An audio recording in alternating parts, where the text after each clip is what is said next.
adalah merupakan pertemuan kita yang kedua di materi bab 2. Kalau minggu kemarin kita sudah membahas tentang wilayah negara kesatuan Republik Indonesia, maka pada hari ini kita akan membahas tentang kedudukan warga negara dan penduduk Indonesia. Nah, kira-kira apa yang menjadi tujuan pembelajaran kita di sini? Tujuan pembelajaran kita di sini adalah bagaimana kita mampu membedakan kedudukan warga negara dan penduduk Indonesia. Nah, hal-hal apa saja yang akan kita ketahui atau yang akan kita bahas dalam materi ini? Yang pertama di sini adalah status warga negara Indonesia. Kemudian yang kedua, asas-asas kewarganegaraan Indonesia. Kemudian yang ketiga, syarat-syarat untuk menjadi warga negara Indonesia, dan yang keempat adalah penyebab hilangnya kewarganegaraan Indonesia. Ya, anak-anakku sekalian, minggu kemarin kita sudah membahas tentang wilayah negara kesatuan Republik Indonesia. Ya, jadi kita sudah membahas mulai dari wilayah darat, laut, dan udara. Nah, hari ini kita akan membahas warga negara dan penduduk Indonesia. Ya, jadi kira-kira yang mana yang disebut dengan warga negara dan yang mana yang disebut dengan penduduk Indonesia. Nah, coba kita perhatikan di gambar itu ada gambar kartu tanda penduduk. Nah, sesuai dengan ketentuan bahwa nanti setelah kalian berusia 17 tahun baru boleh memiliki kartu tanda penduduk. Nah, sekarang kita akan melihat apa yang dimaksud warga negara Indonesia, apakah sama dengan penduduk. Nah, coba kita perhatikan di dalam pasal 26 ayat 1 dan ayatnya yang kedua. Nah, kita lihat dulu ayat 1. Yang menjadi warga negara Indonesia ialah orang-orang bangsa Indonesia asli dan orang-orang bangsa lain yang disahkan dengan undang-undang sebagai warga negara. Ya, jadi yang disebut dengan warga negara adalah orang-orang bangsa Indonesia asli dan orang-orang bangsa lain yang sudah disahkan dengan undang-undang sebagai warga negara. Nah, coba kita perhatikan di ayatnya yang kedua. Penduduk ialah warga negara Indonesia dan orang asing yang bertempat tinggal di Indonesia. Itu penduduk. Makanya Ibu selalu katakan bahwa warga negara itu sudah pasti penduduk, tetapi penduduk itu belum tentu warga negara. Karena yang dikatakan warga negara adalah tentunya yang sudah disahkan dengan undang-undang sebagai warga negara. Nah, sementara kita memperhatikan penduduk, ini adalah termasuk warga negara Indonesia maupun orang asing yang bertempat tinggal di Indonesia. Jadi, kalau misalnya ada para turis yang datang ke negara kita, kemudian mungkin mereka mungkin datang jalan-jalan atau bagaimana, itu tetap dihitung sebagai penduduk, tetapi dia tidak dalam kategori warga negara. Jadi, perhatikan dengan baik bahwa penduduk belum tentu warga negara, tapi warga negara sudah pasti penduduk. Ya, jadi supaya bisa kalian bedakan, ingat saja pasal 26 ayat 1 dan 2. Nah, sekarang kira-kira bagaimana cara untuk kita bisa memperoleh kewarganegaraan pada suatu negara? Nah, coba kalian perhatikan di dalam bukunya, di dalam LKS-nya penjelasannya di situ sudah ada. Nah, di sini kita mengenal asas-asas kewarganegaraan Indonesia. Jadi, asas kewarganegaraan Indonesia itu dibedakan menjadi dua, yaitu asas ius soli dan asas ius sanguinis. Nah, apa itu asas ius soli? Asas ius soli adalah kewarganegaraan seseorang ditentukan berdasarkan tempat kelahirannya. Ya, jadi asas ius soli itu adalah asas kewarganegaraan berdasarkan tempat kelahiran. Ya, jadi soli itu dari kata solum, artinya tanah atau tempat kelahiran. Ya, ius itu adalah dalil atau hukum. Ya, jadi kewarganegaraan seseorang itu ditentukan berdasarkan tempat kelahirannya. Contohnya yang bagaimana kira-kira? Ya, jadi misalnya seorang anak ya dilahirkan di negara B. Nah, sedangkan orang tuanya berkewarganegaraan A, maka ia adalah warga negara B. Ya, kenapa warga negara B? Karena anak ini dilahirkan di negara B, yaitu berdasarkan tempat kelahiran. Ya, jadi dia tidak mengikuti kewarganegaraan orang tuanya. Ya, tapi yang jadi patokannya di sini adalah tempat dia dilahirkan. Itu kalau asas ius soli. Nah, sekarang Asas ius sanguinis.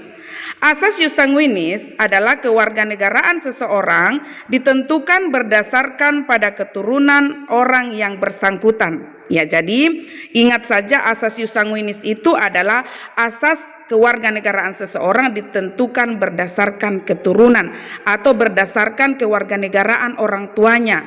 Contohnya, seorang dilahirkan di negara A, sedangkan orang tuanya berkewarganegaraan B, maka anak ini sudah pasti dia berkewarganegaraan B karena dia orang tuanya ini adalah kewarganegaraan negara B. Ya, jadi dia mengikuti kewarganegaraan orang tuanya. Itu yang disebut dengan asas ius sanguinis. Ya, jadi ingat saja ius soli tempat kelahiran, ius sanguinis berarti keturunan. Ya, supaya kalian gampang membedakan. Ya, jadi kalau soli itu ditentukan berdasarkan tempat lahirnya dan tidak terpengaruh kepada kewarganegaraan asal orang tuanya, tapi kalau dari ius sanguinis itu berdasarkan keturunan. Jadi dia tidak terpengaruh tempat kelahirannya, tetapi dia yang jadi patokannya adalah kewarganegaraan orang tuanya. Ya, jadi itu ya.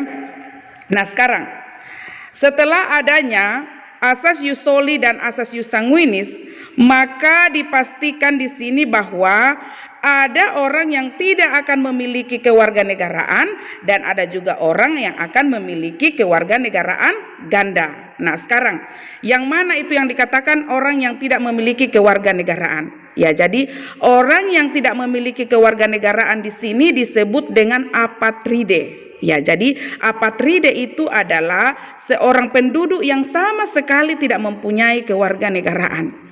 Ya, kalau anak-anakku sekalian bertanya, Bu, kenapa dia tidak bisa punya kewarganegaraan? Ya, jadi misalnya seperti ini. Seorang keturunan bangsa A, ya artinya orang tuanya ini berasal dari bangsa A, yang menganut asas ius soli. Ingat, soli berarti tempat kelahiran. Kemudian anak ini dilahirkan di negara B yang menganut asas ius sanguinis. Asas ius sanguinis berarti berdasarkan keturunan. Maka orang ini dipastikan tidak akan memiliki kewarganegaraan atau yang disebut dengan apatride. Kenapa? Coba kita mau bawa ke negara A atau bangsa A. Bangsa A menganut asas ius soli berdasarkan tempat kelahiran. Nah, sementara dia dilahirkan di negara B, berarti dia tidak termasuk negara A. Nah, sekarang kita mau bawa ke negara B. Negara B menganut asas ius sanguinis, yaitu berdasarkan keturunan. Sementara keturunannya berasal dari negara A, berarti dia juga tidak termasuk negara B. Nah, orang seperti inilah yang disebut dengan apatride atau tidak memiliki kewarganegaraan. Nah, sekarang bipatride. Bipatride itu adalah seseorang yang mempunyai dua macam kewarganegaraan sekaligus atau dikatakan memiliki kewarganegaraan ganda. Nah, kenapa kira-kira dia bisa memiliki kewarganegaraan ganda? Contohnya seperti ini. Seorang anak yang dilahirkan berasal dari negara B misalnya ya. Kemudian negara B ini tadinya menganut asas ius sanguinis, artinya berdasarkan keturunan. Dilahirkan di negara A yang menganut asas ius soli, artinya berdasarkan tempat kelahiran. Maka dipastikan anak ini akan memiliki kewarganegaraan ganda atau rangkap. Kenapa bisa seperti itu? Ya, coba kita perhatikan. Negara B tadi dia menganut asas ius sanguinis, dan artinya berdasarkan keturunan, dan memang anak ini berasal atau orang tuanya berasal dari negara B. Berarti anak ini termasuk juga warga negara B. Nah, sekarang kita berpindah ke negara A. Negara A menganut asas ius soli, artinya berdasarkan tempat kelahiran.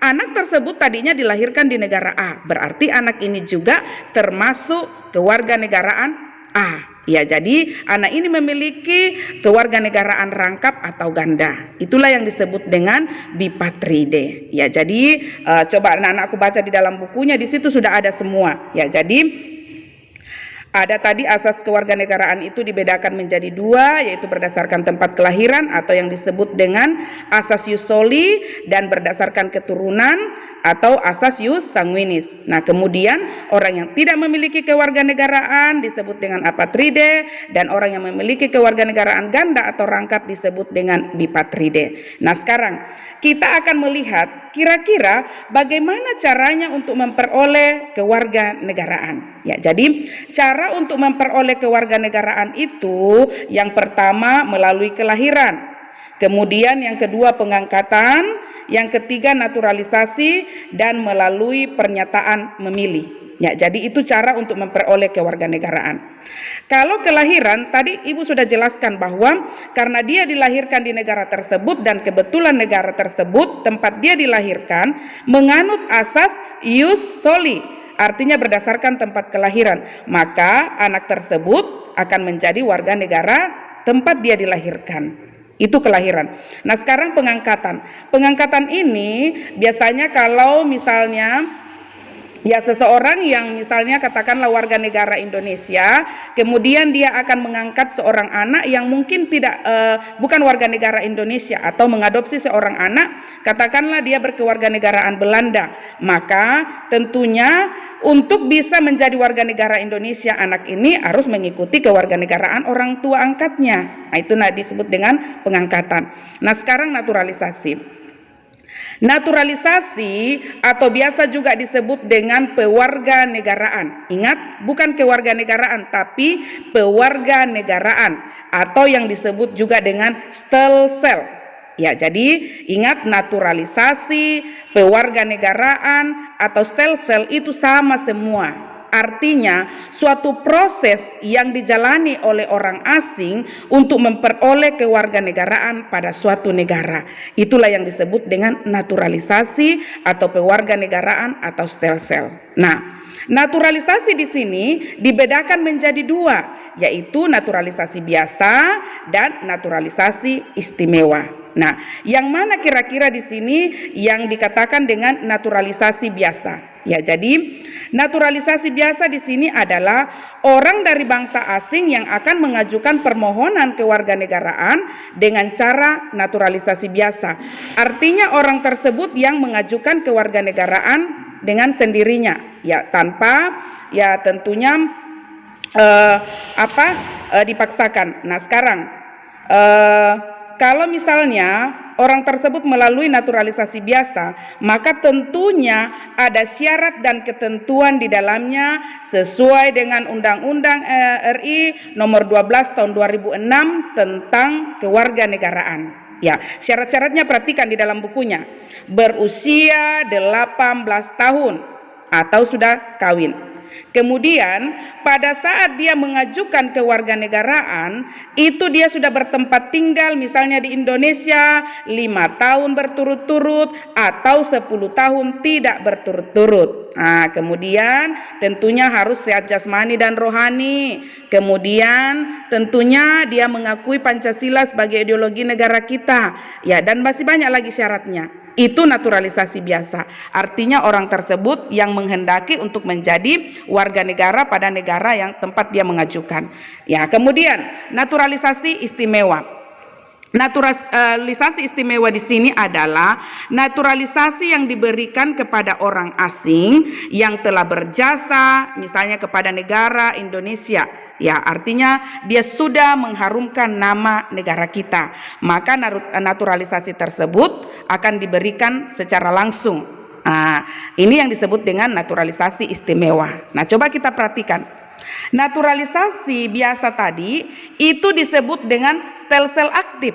Kenapa dia dikatakan stelsel aktif? Karena seseorang harus melakukan tindakan hukum secara aktif untuk menjadi warga negara. Artinya dia mengajukan sesuai dengan prosedur hukum yang berlaku, yaitu sesuai dengan ketentuan Undang-Undang nomor 12 tahun 2006. Makanya dikatakan dengan stelsel aktif. Nah, kira-kira apa akibat yang ditimbulkan dari stelsel aktif ini atau naturalisasi biasa?